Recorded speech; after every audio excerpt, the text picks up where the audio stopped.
श्री गणेशाय नमः. श्री स्वामी समर्थ.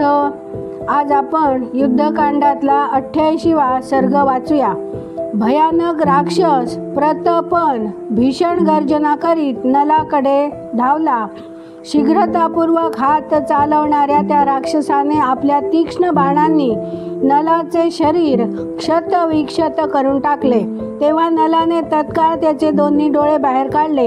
इकडे राक्षस प्रघस वानर सेनेला काळाच्या मुखात ढकलीत होता. ते पाहून वानरराज सुग्रीवाने सप्तपर्ण नावाच्या वृक्षाने त्याला वेगपूर्वक मारून खाली पाडले. लक्ष्मणाने प्रथम बाणांचा वर्षाव करून भयंकर दृष्टीचा विरूपाक्ष राक्षसाला त्रस्त करून सोडले. मग एकाच बाणाने मारून त्याला मृत्यूमार्ग दाखविला. अग्निकेतू, दुर्जय, रश्मिकेतू, सुप्रघ्न आणि यज्ञकोप नावाच्या राक्षसांनी श्रीरामचंद्रांना आपल्या बाणांनी घायल केले. तेव्हा श्रीरामांनी कुपित होऊन अग्निशिखेप्रमाणे भयंकर बाणांनी समरांगणात त्या चौघांची शिरे धडावेगळी केली. त्या युद्धस्थळी मैंद वज्रमुष्टीवर बुक्यांचा प्रहार केला. त्यामुळे तो रथ आणि घोड्यांसह जणू देवांचे विमान जमिनीवर कोसळावे तसा कोसळला. निकुंभाने काळ्या कोळशाच्या ढिगासारख्या दिसणाऱ्या नीलवर्णी वानराला नीलाला रक्षण क्षेत्रात आपल्या पाजळलेल्या बाणांनी छन्न भिन्न केले. ज्याप्रमाणे सूर्य आपल्या प्रचंड किरणांनी ढग फाडतो तशी निकुंभाने नीलाची अवस्था केली. शीघ्रतेने वार करणाऱ्या त्या निशाचराने समरांगणात पुन्हा नीलाच्या अंगावर 100 बाण सोडून त्याला घायाळ केले. असे करून निकुंभ जोरजोरात हसू लागला. हे पाहून नीलाने त्याच्याच रथाच्या चाकाने युद्धस्थळी निकुंभाच्या आणि त्याच्या सारथ्याचा शिरच्छेद केला. भगवान विष्णूंनी संग्रामात आपल्या चक्राने दैत्यांचे मस्तक उडवावे तसा नीलाने त्यांचा शिरच्छेद केला. द्विविधाचा स्पर्श वज्र आणि अग्नी अशनीसारखा दुस्सह होता. त्याने सर्व राक्षसांच्या डोळ्यादेखत अशनीप्रभ नावाच्या निशाचरावर एका पर्वत शिखराने प्रहार केला. तेव्हा अशनीप्रभाने युद्धस्थळी वृक्ष घेऊन युद्ध करणाऱ्या वनराज द्विविधला वज्रतुल्य तेजस्वी बाणांनी घायाळ केले.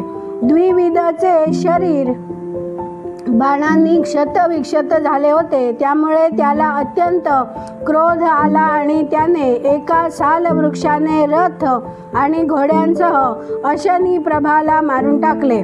रथावर बसलेल्या विद्युन्मालीने आपल्या सुवर्णभूषित बाणांनी सुषेणला वारंवार घायाळ केले. मग तो जोरजोराने गर्जना करू लागला. त्याला रथावर बसलेला पाहून वानर शिरोमणी सुषेणने एक पर्वत शिखर फेकून त्याचा रथ चक्काचूर करून टाकला. निशाचर विद्युन्माली त्वरेने मोठ्या चापल्याने रथातून उडी मारून खाली उतरला आणि हातात गदा घेऊन पृथ्वीवर उभा राहिला. त्यानंतर क्रोधवश झालेल्या वानर शिरोमणी सुषेणने एक खूप मोठा शिलाखंड उचलला आणि विद्युन्मालीकडे धावला. कपिश्रेष्ठ सुषेण आक्रमण करतो आहे असे पाहून निशाचर विद्युन्मालीने गदेने त्याच्या पाठीवर प्रहार केला. गदेच्या त्या भीषण प्रहाराची यत्किंचितही पर्वा न करता वानरराज सुषेणने पूर्वीचाच विशाल खंड सत्वर उचलला आणि त्या महासमरात तो विद्युन्मालीच्या छातीवर मारला. शिलेच्या प्रहाराने घायाळ झालेल्या निशाचर विद्युन्मालीची छाती फुटली. तिचे चूर्ण झाले आणि तो प्राणशून्य होऊन जमिनीवर कोसळला. अशा प्रकारे ते शूरवीर निशाचर शौर्य संपन्न वानरवीरांकडून जणू देव दानवांच्या युद्धात दानवांचे मंथन व्हावे तसेच त्या द्वंद्व युद्धात तुडविले गेले. त्यावेळी भाले, इतर बाण, गदा, शक्ती, तोमर, सायक, तुटलेले आणि फेकलेले रथ, युद्धाचे घोडे, मेलेले मत्त हत्ती, वानरे, रथचक्रे आणि तुटलेले जू या सर्व जमिनीवर विखुरलेल्या वस्तूंनी ती युद्धभूमी भयावह दिसू लागली. गिधाडांचे समुदाय तेथे सगळीकडे हिंडत होते. देवासुरांच्या संग्रामाप्रमाणे घडलेल्या त्या भयानक रणसंग्रामात वानरांची आणि राक्षसांची शिरविरहित धडे सगळीकडे विखुरलेली होती. त्यावेळी त्या वानर शिरोमणींकडून मारले जाणारे ते निशाचर रक्ताच्या वासाने मत्त झाले. ते सूर्यास्त होण्याची वाट पाहत पुन्हा अत्यंत वेगाने युद्धाच्या धुमाकूळीसाठी सज्ज झाले. अशा प्रकारे त्या वानरात आणि राक्षसात युद्ध चालूच होते. तितक्यात सूर्य अस्ताला गेला आणि प्राणसंहारक रात्रीचे आगमन झाले. वानरात आणि राक्षसात वैर निर्माण झाले होते. दोन्हीही पक्षांचे योद्धे मोठे भयंकर होते. ते आपापल्या पक्षाला विजय मिळवून देऊ इच्छित होते. त्यामुळे त्यावेळी त्यांच्यात रात्री युद्ध सुरू झाले.